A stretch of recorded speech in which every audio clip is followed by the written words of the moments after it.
नमस्कार, स्वागत आप सभी का डीडी न्यूज पर। आप देख रहे हैं मिड डे प्राइम। मैं हूं मुकुल शर्मा।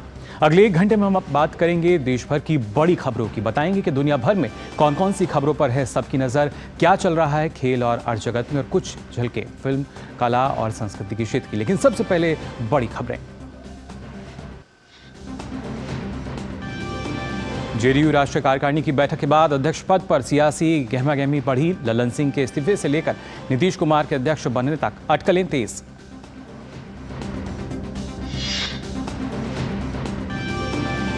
अयोध्या में प्रधानमंत्री नरेंद्र मोदी के कल होने वाले दौरे से पहले मुख्यमंत्री योगी आदित्यनाथ आज दोपहर पहुंचेंगे अयोध्या। राम मंदिर में चल रहे निर्माण कार्य का करेंगे निरीक्षण।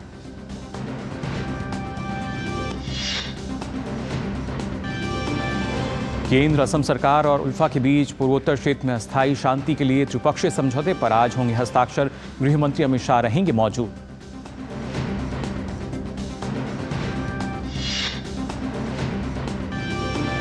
अमेरिका के पूर्व राष्ट्रपति डोनाल्ड ट्रंप को लगा झटका। मेन राज्य में ट्रंप राष्ट्रपति प्राथमिक चुनाव के लिए अयोग्य घोषित। कोलोराडो के बाद मेन में भी चुनाव लड़ने पर लगी पाबंदी।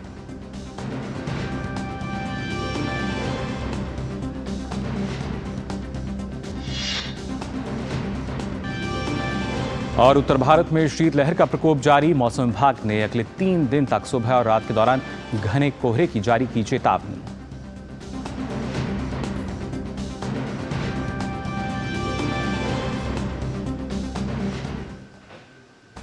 और आइए सबसे पहले नजर डालते हैं बड़ी खबरों पर।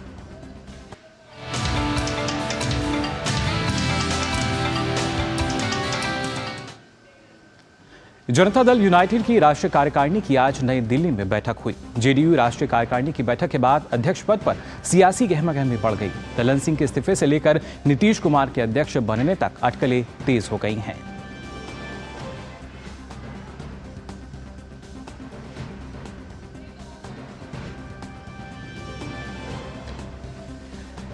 तो जेडीयू में अब यहां पर कल भी हमने देखा था किस तरीके से ललन सिंह के इस्तीफे की बात चल रही थी, और आज जब ये बैठक हुई उसके बाद भी हमने देखा ना सिर्फ इस्तीफा बल्कि जो जेडीयू के अध्यक्ष पद की अगर बात की जाए उसको लेकर अटकलें तेज चल रही हैं। माना जा रहा है कि नीतीश कुमार ही अब पार्टी अध्यक्ष भी होंगे, और अभी तक किसी भी तरह की जो स्थिति है वो फिलहाल साफ नहीं हुई है। कोई आधिकारिक बयान है वो सामने नहीं आया है। और हमारे संवाददाता कुमार आलोक फिलहाल हमारे साथ जुड़ चुके हैं। कुमार आलोक, आपसे जानना चाहेंगे, जिस तरीके से कयास लगाए जा रहे थे कि बैठक के बाद जो नतीजा है वो सबके सामने आएगा, लेकिन अब फिलहाल क्या स्थिति है? क्योंकि इस्तीफा भी हुआ, लेकिन अध्यक्ष पद की अगर बात की जाए, क्या स्थिति चल रही है? अगर हम अंदर की बात करें, जो मीटिंग हुई और मीटिंग होने के बाद मीटिंग के दौरान ही जो इस्तीफे की खबर चलाई जा रही थी, लेकिन जब आधिकारिक रूप से विजय कुमार चौधरी जो मंत्री हैं, राज्य सरकार के सीनियर मंत्री हैं, तो उन्होंने जब बातचीत में वो भी ये ऑफिशियली घोषणा नहीं कर रहे थे कि ललन सिंह ने इस्तीफा दे दिया, लेकिन जब उनसे पूछा गया, दोबारा जब पूछा गया, तो उन्होंने साफ कहा कि ललन सिंह ने ही प्रस्ताव किया है नीतीश कुमार के नाम का। और जब नेशनल काउंसिल की बैठक 3 बजे होगी तो उस समय विधिवत रूप से नीतीश कुमार को नया अध्यक्ष, राष्ट्रीय अध्यक्ष जनता दल यू का चुन लिया जाएगा। इसके बाद 5 बजे प्रेस कॉन्फ्रेंस होगी जहां पर नए अध्यक्ष होंगे, और जो निवर्तमान अध्यक्ष हैं, जो भूतपूर्व अध्यक्ष थे, वो यहाँ पर दोनों एक साथ मिलकर प्रेस कॉन्फ्रेंस करेंगे और मीडिया को बताएंगे। तो एक तरह से जो घटनाक्रम जिसके बारे में कहा जा रहा था, हमने पहले भी अपने मीटिंग से पहले भी हमने कहा था कि ये तय है कि जो बॉडी लैंग्वेज है या जो नेता हैं, जो जदयू के नेता या जो जदयू के कोटे से मंत्री हैं बिहार सरकार में, उन्होंने इंडिकेशन दे दिया था कि ललन सिंह इस्तीफा देंगे और जो नए अध्यक्ष होंगे वो बिहार के मुख्यमंत्री नीतीश कुमार होंगे। तो जी कुमार आलोक, लेकिन इससे पहले काफी यहाँ पर मीडिया जो स्थिति थी वो साफ नहीं थी, लेकिन अब एक तस्वीर साफ है कि ललन सिंह जो है इस्तीफा दे चुके हैं। जी बिल्कुल, ललन सिंह इस्तीफा दे चुके हैं और उन्होंने नीतीश कुमार को वहाँ पर नाम का प्रस्ताव किया और माला भी उन्हें पहनाया। और यहाँ पर पूरी तैयारी पहले से भी हम देख रहे हैं कि जो गाड़ियाँ हैं उन गाड़ियों में फूल मालाएं रखे हुए हैं और बैनर पोस्टर भी है। हालांकि बैनर पोस्टर को दिखलाया नहीं गया है नए अध्यक्ष के स्वागत के लिए। तो ये सारी चीज़ें ललन सिंह के इस्तीफा देने के बाद, और जब उनसे पूछा गया विजय कुमार चौधरी को कि आखिर ललन सिंह को इस्तीफा क्यों देना पड़ा, क्यों ऐसी नौबत आन पड़ी, कि आनन फानन में तुरंत घोषणा हुआ कि ललन सिंह इस्तीफा देने जा रहे हैं। तो उनका कहना था कि ललन सिंह ने खुद ही इच्छा जाहिर की थी कि वो मुंगेर से सांसद है, बिहार के मुंगेर क्षेत्र से वो लोकसभा क्षेत्र से सांसद हैं और वो अध्यक्ष बनने के बाद अपना पूरा समय अपने क्षेत्र में नहीं दे पा रहे हैं। तो इसलिए वो अपने क्षेत्र में काम करना चाहते हैं कि चूंकि चुनाव काफी नजदीक है। तो ये भी कहना एक तरह से कि जब चुनाव में महज कुछ महीने बचे हैं तो उसकी तैयारी के लिए ललन सिंह को राष्ट्रीय अध्यक्ष से इस्तीफा देना पड़ रहा है। तो ये भी कुछ हजम नहीं हो रहा है। कहीं न कहीं से प्रेशर था, जिस प्रेशर की वजह से ललन सिंह को इस्तीफा देना पड़ा। और जो भी नेता बाहर निकल के बोल रहे हैं कि अब उनको क्या जिम्मेदारी दी जाएगी, तो जो भी लीडर जो उस मीटिंग में शामिल थे उनका यही कहना है कि उनकी सम्मान को कम नहीं किया जाएगा। भविष्य में उनसे राय मशविरा लेके ही पार्टी आगे का निर्णय करेगी। तो अब ये देखना होगा कि नए अध्यक्ष जब नीतीश कुमार खुद बनेंगे तो कितना तवज्जो ललन सिंह के निर्णय को लेकर के या ललन सिंह की भागीदारी पार्टी की जो नियामक है या पार्टी की जो नीति निर्माता है उनमें उनकी क्या भूमिका होगी, ये देखने वाली बात होगी। बिल्कुल कुमार आलोक, लेकिन जैसा आपने कहा कि ललन सिंह का जब इस्तीफा हुआ उसके बाद क्या माना जाए, जो कहीं ना कहीं एक दबाव की स्थिति रही, और वो दबाव क्या इसलिए कि ईडी गठबंधन में उनको कहीं ना कहीं एक बड़ा पद जो है वो मिल सके, वहां पर एक बड़ी भूमिका जो है वो उसकी निभा सके? देखिए, घटना के बैकग्राउंड में अगर आप जाएंगे तो इतना जल्दी इस्तीफा उनको देना पड़ा। तो ये सूत्रों के हवाले से अगर कहें तो उसमें ये बात आई थी कि जनता दल यू के 11 विधायकों ने एक अलग से मीटिंग की थी और वो उस पर बरदस्त प्राप्त था ललन सिंह का, और उस मीटिंग में एक सीनियर मंत्री भी शामिल हुए थे। तो ये बात न तो संगठन को पता था, न तो बिहार राज्य के प्रदेश अध्यक्ष हैं उनको पता था, न ही नीतीश कुमार को इस मीटिंग का पता था। उसके बाद से ही सारी चुगबुगाहटें तेज हुई और कह सकते हैं नीतीश कुमार के भी कान खड़े हुए होंगे। और ललन सिंह का जो संबंध था वो विगत के 5-6 महीने में तेजस्वी और लालू प्रसाद यादव के साथ बहुत ही मधुर हो गया था। इसको भी लोग पहचान नहीं पा रहे थे, पार्टी के संगठन के लोग। तो ऐसा कहा जा रहा था क्योंकि बहुमत की अगर बात करेंगे तेजस्वी सरकार की, तो बहुमत से वो ज़्यादा दूर नहीं है। अगर नीतीश कुमार नहीं भी उनके साथ रहे तो 7-8 विधायक अगर टूटता है खासकर जदयू से, तो वो सरकार बनाने की स्थिति में हो सकते हैं अपने दम पर। तो ये इन चीज़ों को देखते हुए एक तरह से अगर इस घटना के बैकग्राउंड में जाएंगे तो एक अगर आप कह सकते हैं कि तूफान के पहले जो शांति होती है वो शांति प्रतीत नजर आ रही है। क्योंकि जो गठबंधन है आरजेडी और नीतीश कुमार का जो गठबंधन है वो आने वाले लोकसभा चुनाव के दौरान कितना मजबूत रह पाता है, क्या उसमें भी कुछ अलगाव हो सकता है या कुछ और घटित हो सकता है, ये भी देखना इंटरेस्टिंग होगा। क्योंकि जिस मुद्दे पर हम एक बार फिर कह रहे हैं कि सूत्रों के माने तो 11 विधायकों की जो मीटिंग हुई, उस मीटिंग को लेकर जदयू के जो विधायक बैठे उस मीटिंग में, तो कहीं ना कहीं रिफ्ट तो मन में हुआ होगा नीतीश कुमार को भी। और अगर ये बात सही है तो मैं समझता हूं कि जो गठबंधन की राह होगी खासकर लोकसभा चुनाव में महागठबंधन में आरजेडी और जेडीयू के बीच, वो मुश्किल हो सकती है। लेकिन समय की प्रतीक्षा करनी होगी और देखना होगा कि अब आरजेडी से क्या प्रतिक्रिया होता है और जनता दल यू के जो नेता है वो आरजेडी के प्रति कितने सहज और असहज है, इसको भी देखना होगा। ये भविष्य की राजनीति में हम आगे देखने को मिल सकता है। चलिए बिल्कुल, और बाकी अपडेट्स भी आपसे आगे हम लेते रहेंगे। फिलहाल की स्थिति यही, ललन सिंह जो हैं उन्होंने इस्तीफा दिया अध्यक्ष पद से, और अध्यक्ष पद पर अब नीतीश कुमार के नाम की जो अटकलें हैं वो तेज होती जा रही हैं। बहुत बहुत शुक्रिया कुमार आलोक हमारे साथ जुड़ने के लिए। और आइए अब बात ताज़ा खबर की।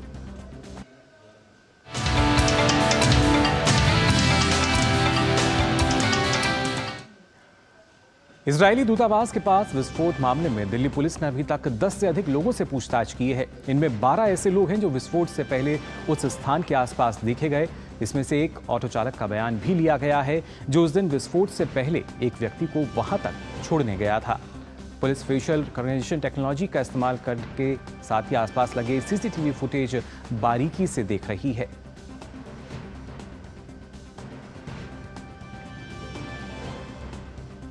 और इस मामले पर और ज़्यादा जानकारी के लिए हमारे साथ फोन लाइन पर हमारे संवाददाता नीरज सिंह जुड़ चुके हैं। नीरज, जानना चाहेंगे जिस तरीके से लगातार तफ्तीश चल रही थी, पूरे मामले की जांच चल रही है, क्या अभी तक ताज़ा स्थिति इसमें निकल कर आई है? देखिए, अभी तक 10 लोग हैं जिनसे दिल्ली पुलिस ने पूछताछ करी है और खासतौर से ये वो लोग हैं जो जिस समय विस्फोट हुआ था हल्की तीव्रता का, उस समय ये लोग इजराइल एम्बेसी के आसपास थे। इसके अलावा जो दिल्ली पुलिस की स्पेशल सेल है उसको ये भी पता लगा है कि एक ऑटो से सवार होकर एक व्यक्ति इजराइल एम्बेसी के पास पहुंचा था। उस ऑटो बयान है वो दिल्ली पुलिस की स्पेशल सेल ने लिया है और उसने ये बताया है कि उसने एक व्यक्ति को विस्फोट से पहले इजराइल एम्बेसी के पास छोड़ा था।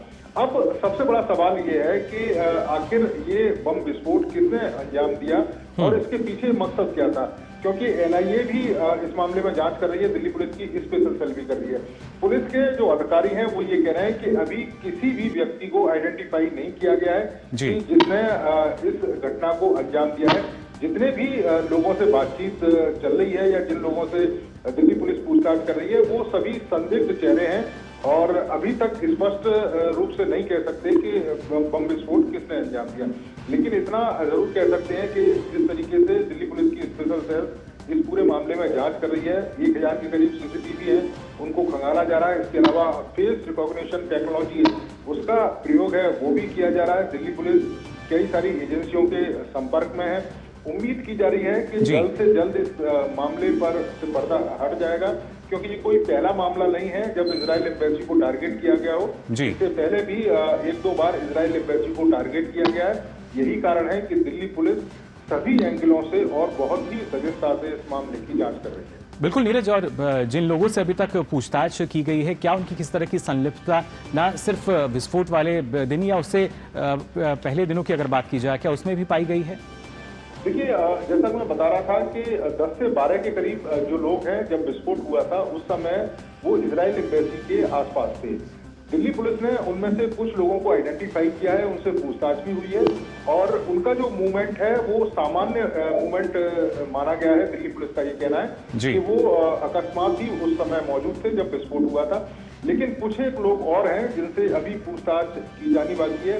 इसके अलावा उस समय जब विस्फोट हुआ था उससे 1 घंटा पहले और 1 घंटे बाद तक वहां पर किन किन तरह के जो फोन है वो एक्टिव थे, कौन लोग कहाँ कहाँ बात कर रहा था, उस चीज की भी जानकारी दिल्ली पुलिस ले रही है। इसके अलावा जो वहां पर चश्मदीद रहे थे, खासतौर से जो चौकीदार हैं, जो गार्ड्स हैं, उनसे भी दिल्ली पुलिस की स्पेशल सेल ने पूछताछ की है और जो विस्फोटक वहां पर कम तीव्रता का मिला था उसकी फॉरेंसिक जांच के लिए उसको भेज दिया गया है। उसकी फॉरेंसिक जांच की जो रिपोर्ट है उसका इंतजार किया जा रहा है कि आखिर किस तरह का विस्फोटक था। एक लेटर का भी जिक्र आया है कि इजराइल एम्बेसी में एक लेटर भेजा गया है और इस तरह के जो बम विस्फोट है उसे करने की धमकी दी गई है।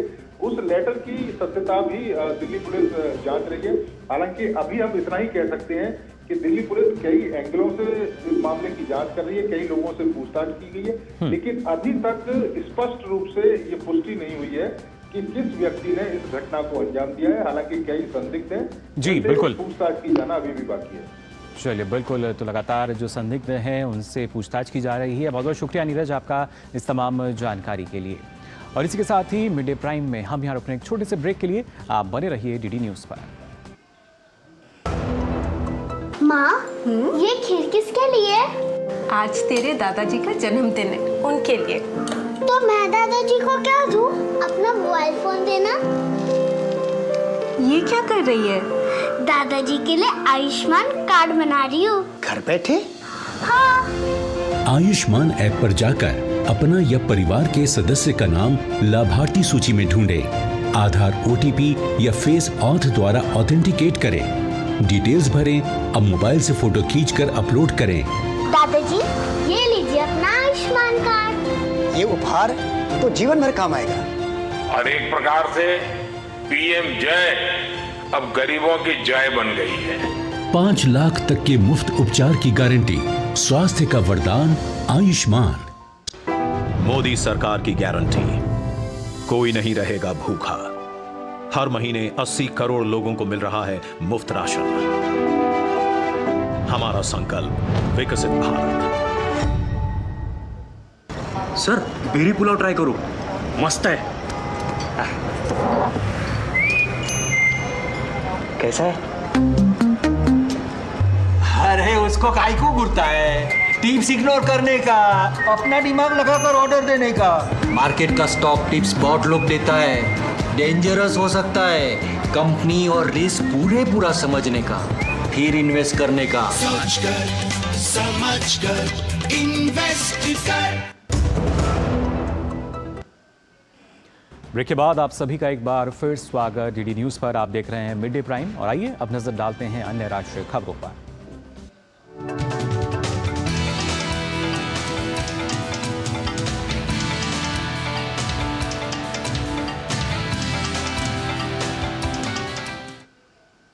दिल्ली में प्रधानमंत्री नरेंद्र मोदी की अध्यक्षता में मुख्य सचिवों के राष्ट्रीय सम्मेलन का आज समापन होगा।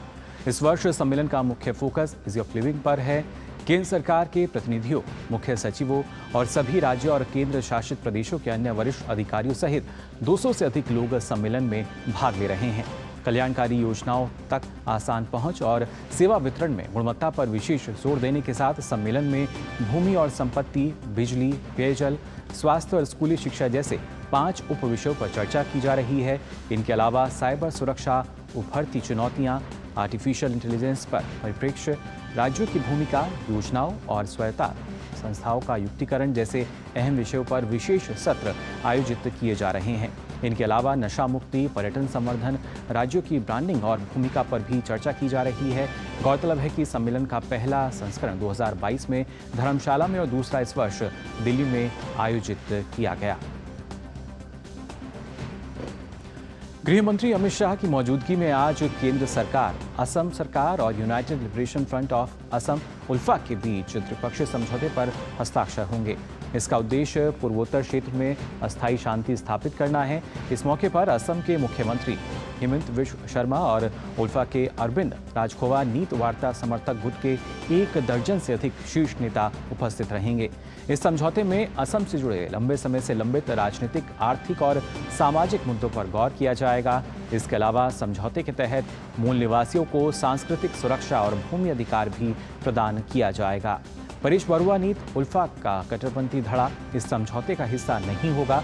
सरकार की ओर से उल्फा गुट से बातचीत करने वाले अधिकारियों में खुफिया ब्यूरो के निदेशक तपन डेका और पूर्वोत्तर मामलों पर सरकार के सलाहकार AK मिश्रा शामिल हैं।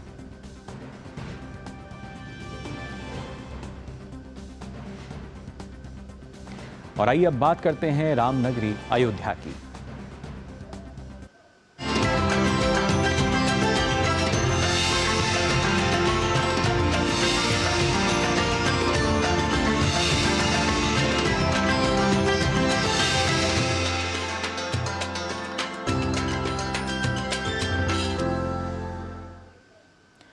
अयोध्या में 22 जनवरी को होने वाले श्री रामलला के प्राण प्रतिष्ठा को लेकर लोगों में उत्साह बढ़ता जा रहा है। प्राण प्रतिष्ठा कार्यक्रम से पहले प्रधानमंत्री नरेंद्र मोदी कल अयोध्या दौरे पर आ रहे हैं। प्रधानमंत्री के दौरे को देखते हुए मुख्यमंत्री योगी आदित्यनाथ आज अयोध्या के दौरे पर रहेंगे। इससे पहले मुख्यमंत्री का दौरा गुरुवार को प्रस्तावित था, लेकिन मौसम सही न होने के चलते निरस्त हो गया था। अयोध्या पहुंचने के बाद मुख्यमंत्री योगी आदित्यनाथ सबसे पहले हनुमानगढ़ी मंदिर जाएंगे और भगवान हनुमान के दर्शन करेंगे। इसके बाद वह रामलला के दर्शन करेंगे और फिर श्री राम मंदिर में चल रहे निर्माण कार्य का निरीक्षण करेंगे।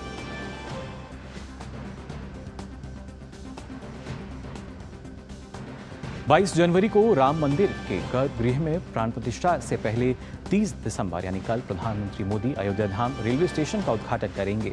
स्टेशन की नई इमारत में यात्रियों के लिए विश्व स्तरीय सुविधाओं के साथ इसकी बनावट और झलक श्रद्धालुओं को त्रेता युग की रामनगरी में पहुंचा देगी।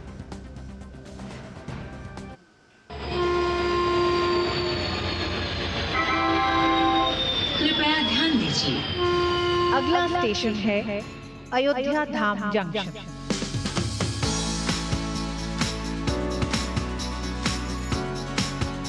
रोशनी से नहाया विश्व स्तरीय अत्याधुनिक सुविधाओं से लैस ये है प्रभु राम की नगरी अयोध्या का रेलवे स्टेशन,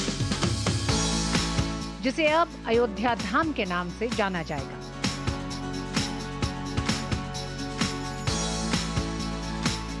बाईस जनवरी को रामलला की प्राण प्रतिष्ठा से पहले अयोध्या धाम जंक्शन बनकर तैयार है। प्रधानमंत्री नरेंद्र मोदी 30 दिसंबर को अयोध्या धाम स्टेशन को राम भक्तों और देश को समर्पित करेंगे।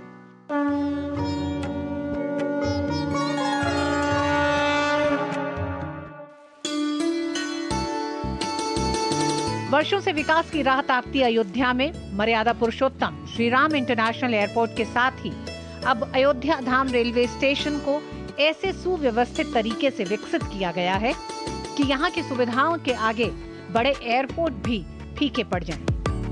वर्ल्ड क्लास सुविधाओं से लैस अयोध्या का नया रेलवे स्टेशन लगभग बनकर तैयार हो चुका है। जहां पुराने रेलवे स्टेशन में 5000 यात्रियों की क्षमता थी, अब नए रेलवे स्टेशन में 50,000 यात्रियों की क्षमता है। आने वाले समय में चरण 2 में जब इसका कंस्ट्रक्शन और आगे बढ़ेगा तो इसकी क्षमता 22 जनवरी यानी कि जिस दिन का सबको इंतजार है उसके बाद से जैसे जैसे श्रद्धालुओं की आवाजाही बढ़ेगी, इस स्टेशन की क्षमता 1 लाख यात्रियों की हो जाएगी। स्टेशन को त्रेता युग की तर्ज पर बनाया गया है। मंदिर के रूप में विकसित स्टेशन से ही श्रद्धालु भगवान राम की अयोध्या नगरी में प्रवेश करेंगे।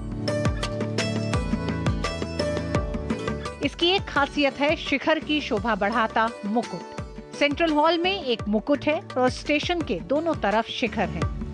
मुख्य भवन की बाहरी दीवारें गुलाबी पत्थरों से निर्मित हैं, तो स्टेशन की बाहरी दीवारों के लिए इस्तेमाल हुआ है राजस्थान का बंसी पहाड़पुर पत्थर। राम मंदिर के निर्माण में भी इसी पत्थर का इस्तेमाल हुआ है।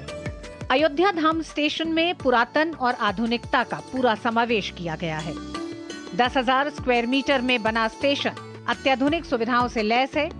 स्टेशन के अंदर 6 लिफ्ट और 4 एस्केलेटर हैं।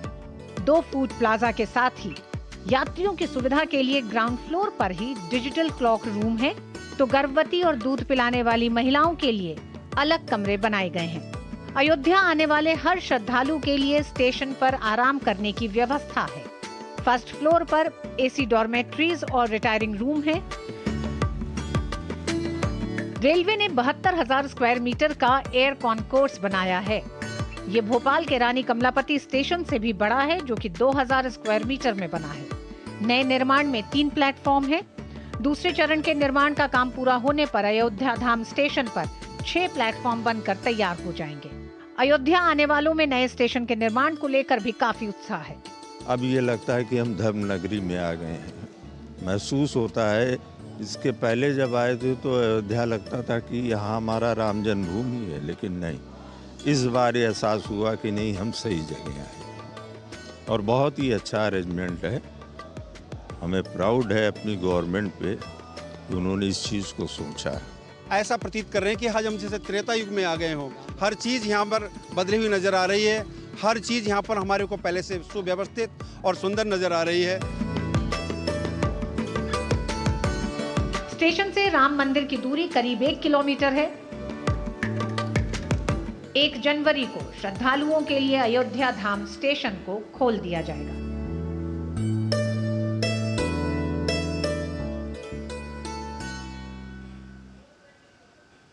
वहीं उत्तर प्रदेश के उप मुख्यमंत्री केशव प्रसाद मौर्य ने अयोध्या में स्वच्छता अभियान चलाया। उन्होंने कहा, पूरी दुनिया का ध्यान अयोध्या की ओर है। 22 जनवरी को लेकर पूरे देश में उत्साह और उमंग है। जहां जन्मे प्रभु श्री राम, स्वच्छ सुंदर रहे अयोध्या धाम, और जो राम को लाए हैं वह अयोध्या आए हैं, ऐसे माननीय प्रधानमंत्री जी के आगमन पर स्वच्छ अयोध्या, सुंदर अयोध्या का एक संकल्प जो अयोध्या वासियों ने लिया है, अयोध्या के भाजपा के कार्यकर्ताओं ने लिया है, यहाँ के हमारे महापौर जी, हमारे विधायक जी गणों ने लिया है, हमारी पार्टी के एक कार्यकर्ता यहाँ अयोध्या के पूज्य साधु संत और जनता जनार्दन सब ने लिया है, उसी को आगे बढ़ाने का काम कर रहे हैं। अयोध्या में राम मंदिर के प्राण प्रतिष्ठा को लेकर देश भर में उत्साह का माहौल है। मंदिर में जहां साज सजावट का काम तेजी से जा रही है, वहीं अयोध्या हवाई अड्डे के पास दीवारों पर सौंदर्यीकरण का कार्य भी किया जा रहा है। दीवारों पर भगवान श्री राम के चित्रण को दर्शाया गया है। साथ ही देवी सीता मां का चित्रण भी दीवारों पर उकेरा गया है।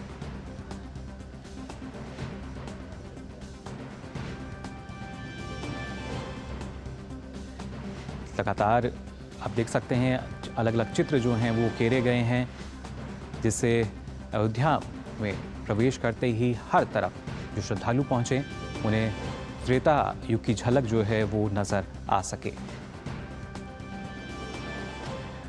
अयोध्या में होने वाले भव्य आयोजन के लिए जमीन से लेकर आसमान तक हर स्तर पर चाक चौबंद तैयारी की जा रही है। एडीजी जोन लखनऊ पीयूष मौर्य ने बताया कि प्रधानमंत्री के आगमन को लेकर पूरी तैयारियां की गई हैं। पुलिस और पीएसी पर्याप्त संख्या में विभिन्न स्थानों पर लगाई गई हैं। सुरक्षा को फुल प्रूफ बनाने के लिए ड्रोन से भी निगरानी की जा रही है।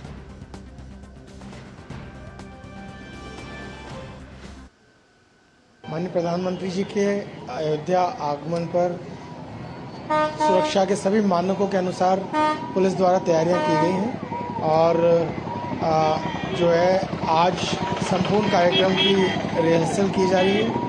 एसपीजी के अधिकारीगण भी इस दौरान मौजूद रहेंगे। हमने पुलिस और पीएसी बल पर्याप्त संख्या में विभिन्न स्थानों पर लगाया है। सभी जो वेन्यूज़ हैं वहाँ पर पुलिस बल मौजूद रहेगा। आज भी और रात्रि में भी पुलिस द्वारा लगातार सर्विलांस की जाएगी। तो प्रधानमंत्री के दौरे को लेकर किस तरह की तैयारी की जा रही हैं या 22 तारीख के कार्यक्रम को लेकर भी जो तैयारियां हैं राम मंदिर के निर्माण की वो कैसी चल रही हैं, इस पर और ज़्यादा जानकारी के लिए आइए रुक कर लेते हैं हमारे संवाददाता शैलेंद्र मिश्रा का, जो हमारे साथ जुड़ चुके हैं। शैलेंद्र, जानना चाहेंगे आपसे कल प्रधानमंत्री नरेंद्र मोदी यहाँ पहुँचेंगे और किस तरह की तैयारियाँ जो हैं वो फिलहाल अब नज़र आ रही हैं। निश्चित तौर पर हम ये कह सकते हैं कि तैयारियां अब तकरीबन पूरी हो चुकी हैं और जिस रास्ते से प्रधानमंत्री नरेंद्र मोदी का काफिला गुजरेगा ठीक वहीं पर मैं इस वक्त खड़ा हुआ हूँ। इससे थोड़ी दूर आगे जाएंगे तो लता मंगेशकर जो चौक है वो यहाँ से थोड़ी दूर पर है और आप देखिए ये तोरण द्वार बनाए गए हैं, फूलों से सजाया गया है और आप इस वक्त देख सकते हैं कि बाईं तरफ लगातार पोस्टर्स हैं, जगह जगह पर मंच बनाए गए हैं और इन मंच पर स्वागत होगा। एक तरह से देखें अयोध्या की जो विरासत है उसकी झलक होगी और हम जानते हैं कि पूरी राम नगरी ये इस वक्त राममय नजर आ रही है और जिस तरह की तैयारियां दिख रही हैं, जगह जगह पोस्टर लगाए गए हैं। अवधपुरी में जिस तरह से अब देख रहे हैं कि उत्सव का माहौल है। 22 जनवरी से पहले, उस महा उत्सव से पहले जो तैयारियां हैं वो स्पष्ट तौर पर कल को लेकर यहाँ पर दिखाई दे रही है, जब 2 बड़े तोहफे अयोध्या वासियों को मिलने वाले हैं। हम जानते हैं कि इस बात को लेकर बहुत खुशी है। हमने बहुत सारे लोगों से बातचीत की कि सीधे अब लखनऊ नहीं उतरना पड़ेगा, अयोध्या आ सकेंगे दूर दराज से लोग हवाई संपर्क के जरिए। और ये जो एयरपोर्ट की सौगात मिलने जा रही है वो कनेक्टिविटी के लिहाज से अयोध्या के लिए बहुत महत्वपूर्ण। हम जानते हैं कि रेलवे स्टेशन का कायाकल्प भी हुआ है और वो सौगात भी अयोध्या वासियों को मिलनी जा रही है। तो भविष्य की जो जरूरतें होंगी, भविष्य में जो बड़ी संख्या में श्रद्धालुओं के आने की उम्मीद है, उसके हिसाब से कनेक्टिविटी की पूरी तैयारी की गई और उसकी एक बड़ी सौगात कल प्रधानमंत्री नरेंद्र मोदी देने वाले हैं अपने दौरे से अयोध्या की जनता को। बिल्कुल शैलेंद्र, और प्रधानमंत्री खुद इस बात को कई बार दोहरा भी चुके हैं, जो कनेक्टिविटी है उसके पुरजोर प्रयास किए जा रहे हैं, जो इंफ्रास्ट्रक्चर है उस पर लगातार काम किया गया और उसी की बानगी हम देख सकते हैं जो अयोध्या धाम में हमें नजर आ रही है। निश्चित तौर पर आप देखिए कि बीते 2 वर्षों में अगर खास तौर पर देखें तो इस बात को सुनिश्चित किया गया है कि अयोध्या आने जाने में किसी को कोई तकलीफ न हो। अयोध्या और उसके आसपास से जो सड़कें जोड़ती हैं वो 4 लेन हो, ये सुनिश्चित करने की तरफ आगे बढ़ा गया है। इसके साथ ही साथ अयोध्या रेल मार्ग से लोग आसानी से आ जा सकें, उसके लिए हम देख रहे हैं कि स्टेशन का पूरा कायाकल्प कर दिया गया है। नई ट्रेनों की, नई रेलगाड़ियों की सौगात अयोध्या वासियों को और इस रूट पर मिलने जा रही है प्रधानमंत्री नरेंद्र मोदी के दौरे से। वंदे भारत ट्रेन हम जानते हैं जिसको लेकर बहुत चर्चाएं हैं, तो ऐसे में रेल की आवाजाही आसान हो, रेलवे के जरिए लोग आसानी से आ जा सकें, ये सुनिश्चित किया गया। इसके साथ ही साथ हवाई संपर्क बेहतर हो, यानी एयरपोर्ट यहाँ पर हो, उसकी सौगात मिलने वाली है। इसके साथ ही साथ एक बहुत महत्वपूर्ण बात यह है कि कैसे जल मार्ग के जरिए लोग अयोध्या आ सके, इस पर भी काम चल रहा है। सरयू नदी के जरिए लोग अयोध्या पहुंच सके, इस पर भी एक तरह से आगे बढ़ा जा रहा है। तो दरअसल जो भी कनेक्टिविटी के माध्यम हो सकते हैं उसको लेकर अयोध्या में प्रयास हो रहा है और हम जानते हैं कि कल प्रधानमंत्री नरेंद्र मोदी के दौरे से बड़ी सौगात मिलने वाली है। और जिस प्रधानमंत्री नरेंद्र मोदी के दौरे पर जो स्वागत की तैयारी है अयोध्या वासियों के, संत समाज की, हमने बात की कि जगह जगह पर वो प्रधानमंत्री नरेंद्र मोदी के स्वागत के लिए एक तरह से देखें पलक पावड़े बिछाकर खड़े रहेंगे। वहाँ पर हम देख रहे हैं कि तैयारियां हो रही हैं, मंच सजाए जा रहे हैं, जो तमाम चौराहे हैं उनको सजाया गया है। तो अयोध्या पूरी सजी हुई नजर आ रही है। बिल्कुल, अयोध्या नगरी जो है वो पूरी तरीके से सजी हुई नज़र आ रही है। प्रधानमंत्री कल वहाँ पहुँचेंगे। फिलहाल शैलेंद्र, बहुत बहुत शुक्रिया आपका इतनी महत्वपूर्ण जानकारी साझा करने के लिए, और ख़ासतौर से ना सिर्फ जो एयरपोर्ट है बल्कि रेलवे स्टेशन अयोध्या धाम, इसका भी उद्घाटन कल प्रधानमंत्री नरेंद्र मोदी यहाँ करेंगे। और मिड डे प्राइम में यहाँ हम रुक रहे हैं एक और छोटे से ब्रेक के लिए। आप बने रहिए डीडी न्यूज़ पर।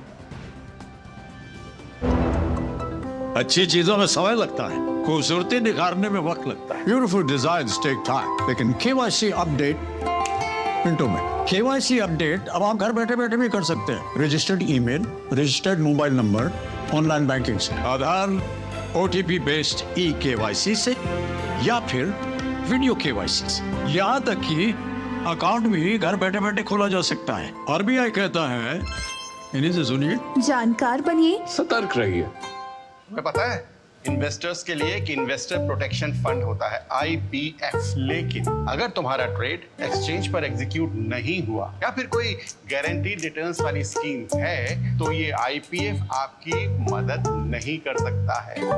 और अगर आपका ब्रोकर ही डिफॉल्टर बन जाए तो फिर IPF आपको कॉम्पेंसेशन दिला सकता है। कहाँ से सीखा? NSE की साइट पर। सोच कर समझ कर इन्वेस्ट कर।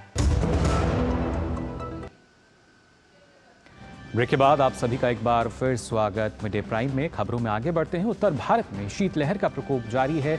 राजस्थान, पंजाब, हरियाणा और उत्तर प्रदेश में घना कोहरा छाया हुआ है। इन क्षेत्रों में दृश्यता भी कम हो गई। मौसम विभाग ने अगले 2 दिनों तक इन राज्यों के अलावा राजधानी दिल्ली में भी घने कोहरे का अनुमान व्यक्त किया है। मध्य प्रदेश में भी कुछ जगहों पर अगले 2 दिन तक बहुत घने कोहरे की आशंका जताई गई है। कोहरे के कारण कई जगहों पर हवाई यातायात और ट्रेन सेवाएं भी प्रभावित हुई हैं।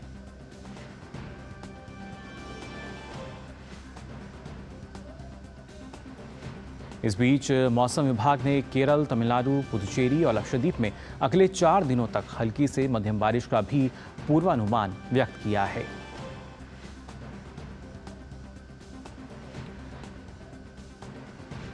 और मौसम के बारे में और अधिक जानकारी के लिए आइए रुक कर लेते हैं हमारे संवाददाता तापस का, जो हमारे साथ जुड़ चुके हैं। तापस, जानना चाहेंगे आपसे, जिस तरीके से ना सिर्फ कोहरे की चादर जो है वो हमने देखी, आने वाले दिनों की अगर बात की जाए, क्योंकि कई जगह ऐसी हैं जहाँ दिन के समय भी जो कोहरा है वो देखा जा रहा है, आने वाले दिनों में क्या स्थिति रहेगी?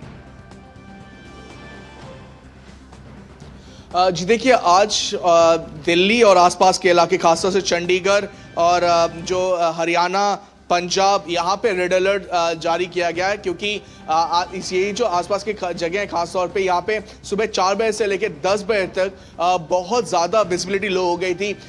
करीब कुछ जगहों पे 0 विजिबिलिटी भी पहुंच चुकी थी, तो इसी वजह से ये रेड अलर्ट जारी किया गया। कल इनफैक्ट कुछ जगहों पे ऑरेंज अलर्ट भी जारी किया गया। तो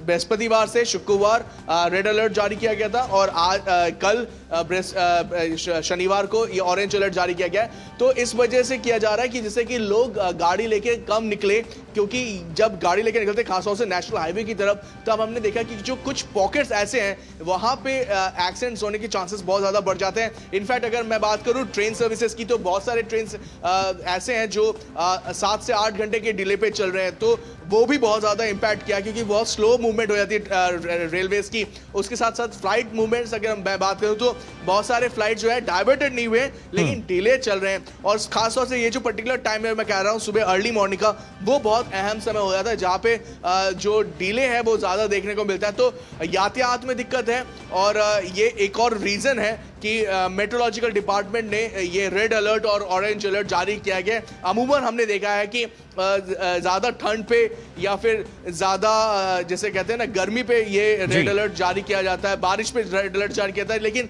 कोहरे की वजह से बहुत कम हमने देखा है कि रेड अलर्ट जारी करते हुए। ये वैसा समय है जहाँ पे रेड अलर्ट इसी वजह से जारी किया गया कि जिससे कि लोगों को रोका जाए कि बाहर अगर ज़रूरत ना हो तो खासतौर से जो अर्ली मॉर्निंग का समय है वहाँ पे ना निकले। जी बिल्कुल, तो ये लगातार दिशा निर्देश भी दिए गए हैं और अगले आने वाले समय की अगर बात की जाए कोहरे की स्थिति रहेगी। फिलहाल बहुत बहुत शुक्रिया तापस आपका हमारे साथ जुड़ने के लिए।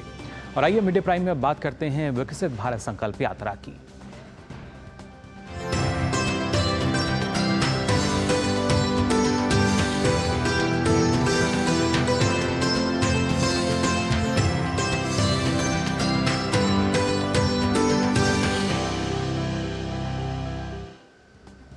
केंद्रीय सूचना एवं प्रसारण मंत्री अनुराग सिंह ठाकुर हिमाचल प्रदेश के बिलासपुर पहुंचे। अनुराग सिंह ठाकुर ने जिले के झंडुता क्षेत्र में पहुंचकर विकसित भारत संकल्प यात्रा में शिरकत की। इस दौरान अनुराग सिंह ठाकुर ने कहा कि विकसित भारत संकल्प यात्रा से जनता को आसानी से जन कल्याणकारी योजनाओं का लाभ मिल रहा है और ऐसा पहली बार हुआ है जब देश की सरकार ने जनता के द्वार तक सरकारी योजनाओं को पहुंचाने का काम किया है। विकसित भारत संकल्प यात्रा ये देश के कोने कोने में देश के लोगों को केंद्र सरकार की योजनाओं से अवगत भी करवा रही है। न केवल जानकारी बल्कि सुविधाएं, जो लोग वंचित रह गए थे वो अपने फॉर्म भी भर रहे हैं चाहे आयुष्मान भारत हो, आवास योजना हो, आपका आधार कार्ड हो, ऐसी अनेक योजनाओं का लाभ विकसित भारत संकल्प यात्रा के माध्यम से मिल रहा है। ये पहली बार हुआ है कि देश के किसी प्रधानमंत्री ने देश के जनता के द्वार अपनी सरकार को ले जाने का काम किया, अपनी योजनाओं को ले जाने का काम किया। तो देश भर में विकसित भारत संकल्प यात्रा लोगों को जागरूक कर रही है। वहीं देश में कोरोना के नए सब वेरिएंट JN1 के मामले बढ़ते जा रहे हैं। 28 दिसंबर तक की बात की जाए तो JN1 के 145 मामले सामने आए हैं। इनमें केरल में 41 मामले दर्ज किए गए, वहीं गुजरात में 36 मामले सामने आए।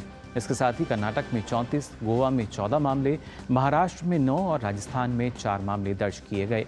तमिलनाडु में 4, तेलंगाना में 2 और दिल्ली में 1 मामला सामने आया है। देश में कोरोना के मामलों में बढ़ोतरी दर्ज की जा रही है। कोरोना के सक्रिय मामले 4091 हो गए हैं। पिछले 24 घंटों में देश में कोरोना के 797 नए मामले दर्ज किए गए। इस दौरान 5 लोगों की मौत भी हो गई। केरल में 2 मरीजों की कोरोना से मौत हुई है। वहीं महाराष्ट्र, पुदुचेरी और तमिलनाडु में 1-1 मरीज की मौत हुई। और आइए अब देखते हैं अर्थ जगत से जुड़ी कुछ खबरें।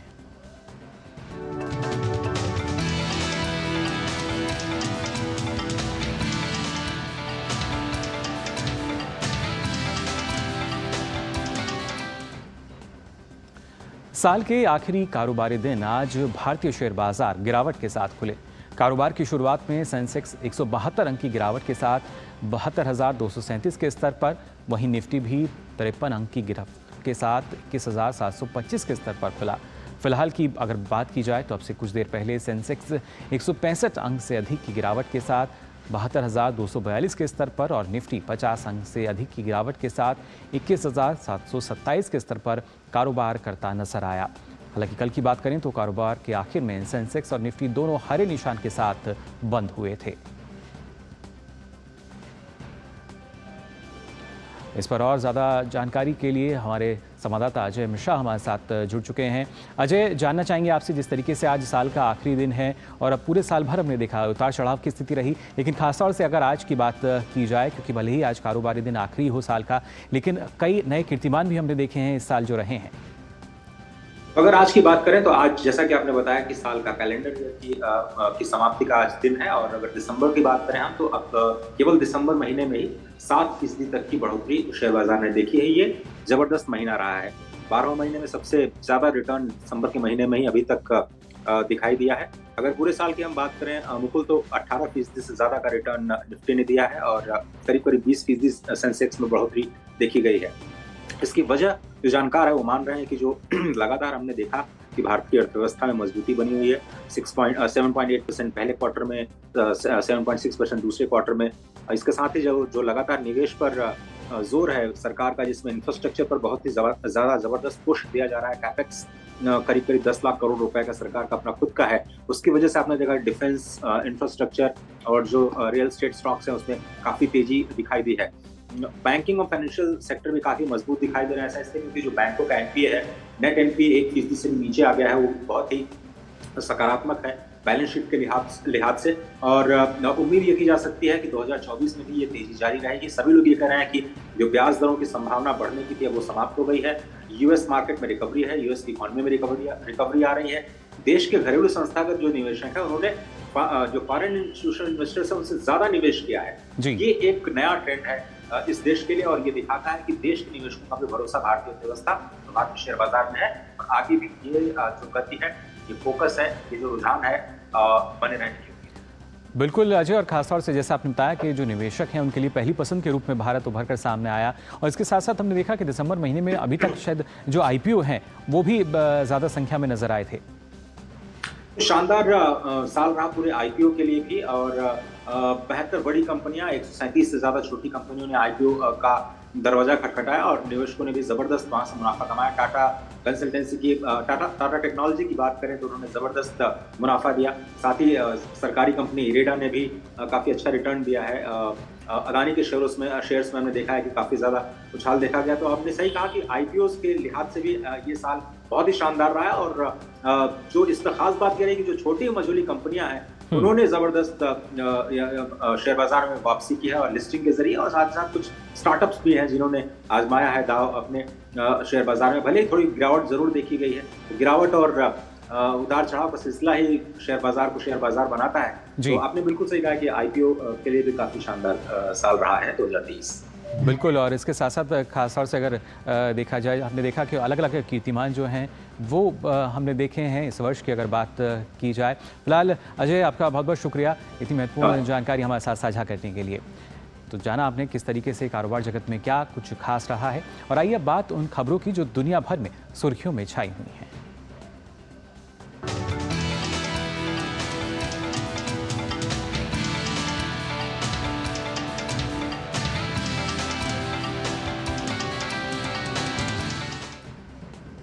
अमेरिका के पूर्व राष्ट्रपति डोनाल्ड ट्रंप की उम्मीदों को फिर लगा एक बड़ा झटका। जी हां, दोबारा राष्ट्रपति बनने का सपना देख रहे ट्रंप को लेकर अमेरिकी राज्य मेन की शीर्ष चुनाव अधिकारी ने फैसला सुनाते हुए कहा कि वे 2024 में होने वाले राष्ट्रपति चुनाव में शामिल नहीं हो सकते। ब्रिटेन में गैरी तूफान से भारी तबाही। तूफान से स्कॉटलैंड और उत्तरी इंग्लैंड के कुछ हिस्सों में घरों को हुआ नुकसान। हजारों लोगों को घरों की बिजली गुल होने के साथ साथ कई रेलगाड़ियां रद्द। मिस्र ने गाजा पट्टी में इजरायल और हमास के बीच संघर्ष विराम के लिए रखा प्रस्ताव। संघर्ष विराम पर चर्चा के लिए हमास का एक प्रतिनिधिमंडल आज काहिरा पहुंचेगा। अमेरिका के कैलिफोर्निया में तूफान से तटीय इलाकों में काफी तबाही हुई है। लोगों को तटीय इलाके खाली करने की चेतावनी दी गई है।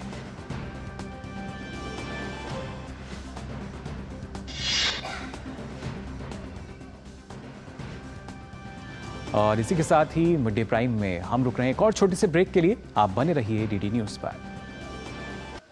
तुम्हें पता है इन्वेस्टर्स के लिए एक इन्वेस्टर प्रोटेक्शन फंड होता है IPF, लेकिन अगर तुम्हारा ट्रेड एक्सचेंज पर एग्जीक्यूट नहीं हुआ या फिर कोई गारंटीड रिटर्न्स वाली स्कीम है तो ये IPF आपकी मदद नहीं कर सकता है। और अगर आपका ब्रोकर ही डिफॉल्टर बन जाए तो फिर IPF आपको कॉम्पेंसेशन दिला सकता है। कहां से सीखा? NSE की साइट पर। सोचकर समझकर इन्वेस्ट कर। ब्रेक के बाद आप सभी का एक बार फिर स्वागत मिड डे प्राइम में। और अब खेल जगत की खबरों के लिए रुक कर लेते हैं मेरी सहयोगी सुचित्रा का।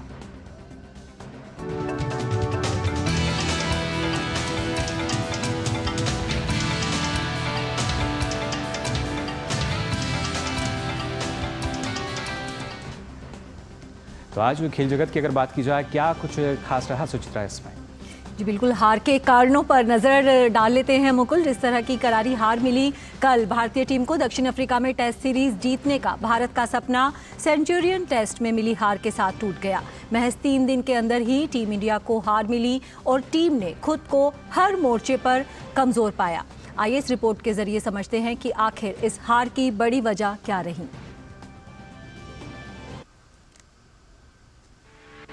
भारतीय टीम को दक्षिण अफ्रीका के खिलाफ सेंचुरियन टेस्ट मैच में महज 3 दिनों के अंदर ही हार का मुंह देखना पड़ा।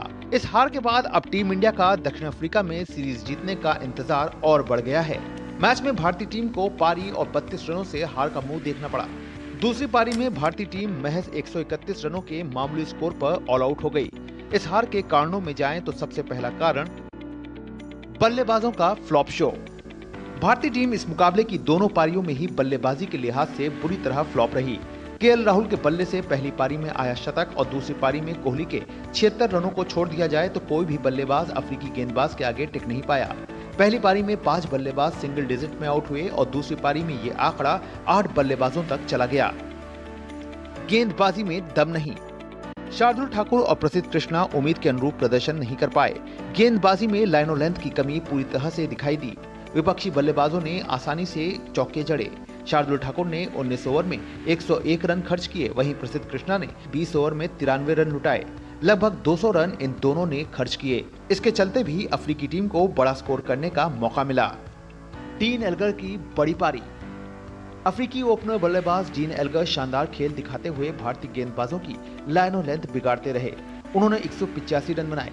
खुद रन बनाने के अलावा उन्होंने अन्य बल्लेबाजों के साथ साझेदारियां भी की और दक्षिण अफ्रीका को 163 रनों की बड़ी बढ़त दिला दी, जिसके बाद का काम दक्षिण अफ्रीका के गेंदबाजों ने किया और भारतीय टीम को 131 पर आउट कर मैच को 3 दिनों के अंदर ही दक्षिण अफ्रीका के नाम कर दिया। Sports desk, DD news.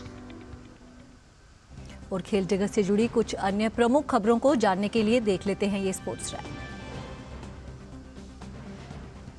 Test में हार के बाद भारतीय कप्तान रोहित शर्मा अपनी टीम के प्रदर्शन से काफी निराश दिखे। मैच के बाद उन्होंने कहा कि दक्षिण अफ्रीका टीम को हल्के में लेना पड़ गया भारी। कहा भारतीय खिलाड़ी कंडीशन के हिसाब से खुद को ढालने में भी नाकाम रहे। यही नहीं, रोहित शर्मा ने इस बात को भी सामने रखा कि जसप्रीत बुमराह को गेंदबाजी में दूसरे छोर से अच्छा साथ नहीं मिला। सेंचुरियन के सुपर स्पोर्ट पार्क में हुए इस मुकाबले में हार के बाद भारतीय टीम विश्व टेस्ट चैंपियनशिप की अंक तालिका में भी बांग्लादेश से नीचे पहुंच गई है। भारतीय टीम अब 5वें स्थान पर आ गई है। वहीं दक्षिण अफ्रीका के 100% अंक हैं। दक्षिण अफ्रीका ने एक मैच जीता है और उसके 12 अंक हैं। केप टाउन टेस्ट से पहले दक्षिण अफ्रीका को लगा तगड़ा झटका। चोट के चलते कप्तान तेम्बा पेवुमा दूसरे टेस्ट से बाहर हो गए हैं। 3 जनवरी से शुरू होने वाले सीरीज के दूसरे और आखिरी टेस्ट मुकाबले में डीन एल्गर करेंगे दक्षिण अफ्रीकी टीम की कप्तानी। 5 जनवरी से शुरू होने वाली रणजी ट्रॉफी के लिए दिल्ली की कप्तानी की बागडोर एक बार फिर से यशधुल के हाथों में रहेगी, जो कि पहले 2 मुकाबलों में कप्तानी करते नजर आएंगे। वहीं आयुष बदोनी रहेंगे उप कप्तान। इंग्लिश प्रीमियर लीग में आर्सेनल ने लीग में शीर्ष पर पहुंचने का मौका गंवा दिया है। टीम को वेस्ट हैम यूनाइटेड के हाथों 2-0 से शिकस्त मिली। प्रीमियर लीग के ही एक अन्य मुकाबले में ब्राइटन ने टॉटनहैम हॉटस्पर को 4-2 से हरा दिया। ब्राइटन की ओर से जोआओ पेड्रो ने मुकाबले में पेनल्टी के जरिए 2 गोल किए। विश्व नंबर 1 टेनिस खिलाड़ी सर्बिया के नोवाक जोकोविच ऑस्ट्रेलिया पहुंच गए हैं, जहां वो यूनाइटेड कप के मिक्स टीम टूर्नामेंट में सर्बिया का प्रतिनिधित्व करेंगे। साल के पहले ग्रैंड स्लैम ऑस्ट्रेलियन ओपन को लेकर भी जोकोविच हैं बेहद गंभीर।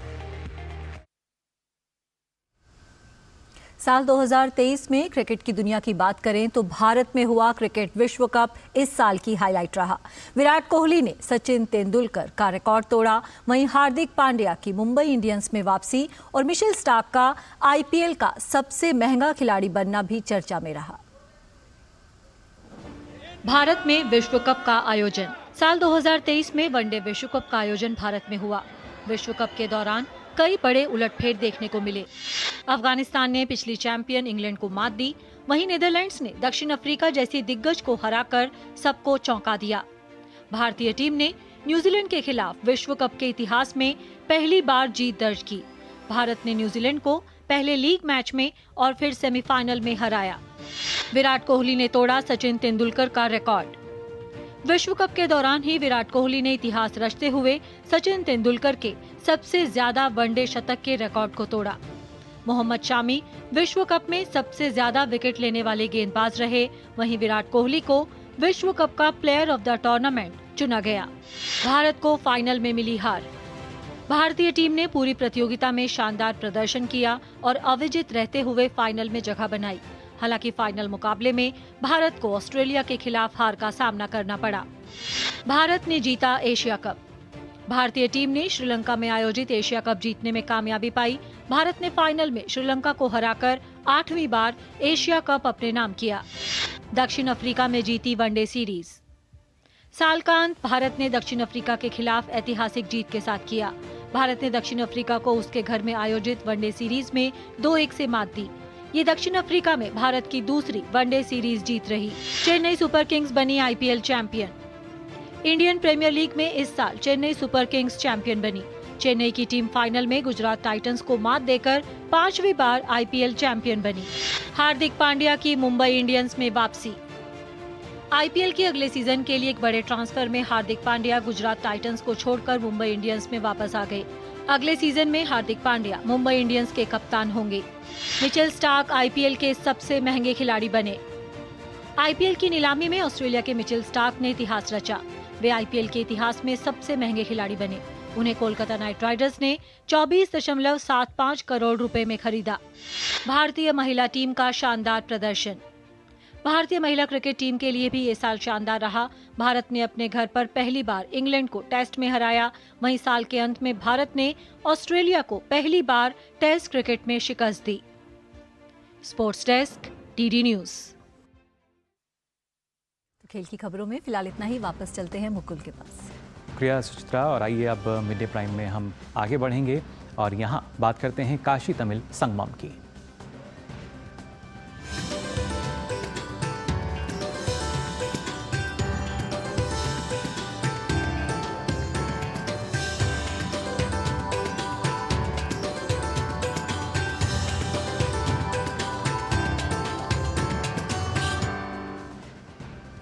भगवान शिव की नगरी काशी में काशी तमिल संगमम के दूसरे संस्करण का आयोजन किया जा रहा है। इस दौरान तमिलनाडु से विभिन्न समूह के तहत लोग काशी आ रहे हैं। इस दौरान यहाँ लोग काशी की अनेक जगहों पर भी जा रहे हैं।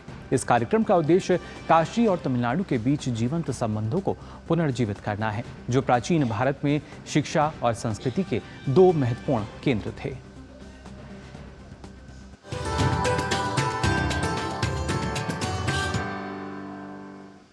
उत्तर और दक्षिण के मिलन को साकार करता है काशी तमिल संगमम। लोगों को आपस में जोड़ने वाले इस कार्यक्रम का व्यापक उद्देश्य काशी और तमिलनाडु के बीच जीवंत संबंधों को पुनर्जीवित करना है, जो प्राचीन भारत में शिक्षा और संस्कृति के दो महत्वपूर्ण केंद्र थे। इसका लक्ष्य साझी विरासत की समझ का निर्माण करते हुए तथा इन दोनों क्षेत्रों के लोगों के बीच आपसी संबंधों को मजबूत करते हुए ज्ञान और संस्कृति की इन दो परंपराओं को एक साथ लाना है। इसी कड़ी में आज तमिल लेखक समूह के प्रतिनिधियों ने काशी के सबसे पुराने शिव मंदिरों में से एक ऐतिहासिक काल भैरव मंदिर का दौरा किया। इस दौरान दल के सदस्यों ने बाबा काल भैरव का दर्शन पूजन किया।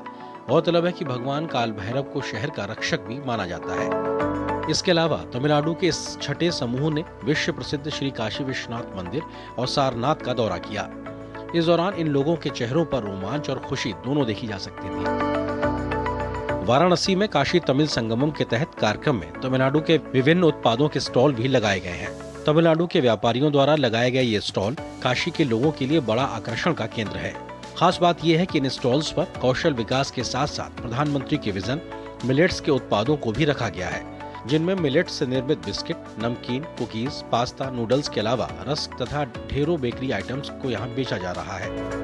We are manufacturing various kind of millet-based food products. We are not using any artificial color, artificial flavor. In addition, we are not using any refined flour like maida, refined sugar like white sugar. So this is the major objective. We are producing the more than 125 variant of millet-based products. इस बीच national book trust द्वारा वाराणसी के नमो घाट पर stall लगाया गया है, जहां नई शिक्षा नीति के तहत अनेकों पुस्तकों को रखा गया है। इसके अलावा यहां देश के कई महापुरुषों पर आधारित पुस्तकों को भी प्रदर्शित किया गया है।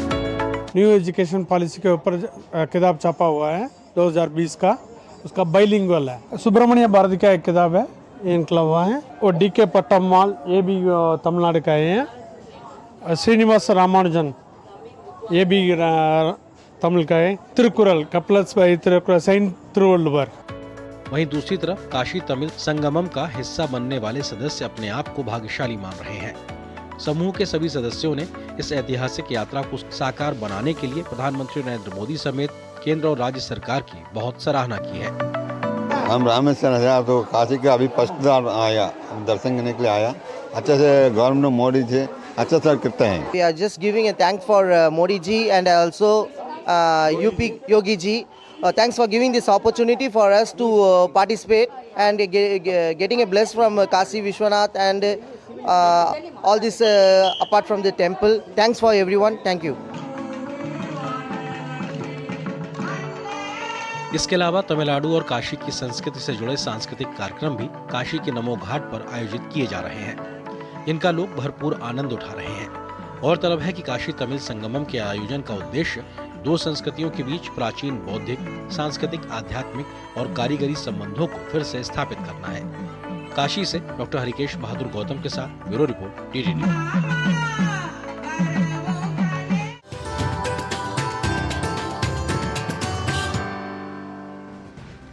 तो फिलहाल के लिए मिड डे प्राइम में बस इतना ही, लेकिन देश और दुनिया की तमाम खबरों के लिए आप देखते रहिए डीडी न्यूज़। मुझे दीजिए अनुमति।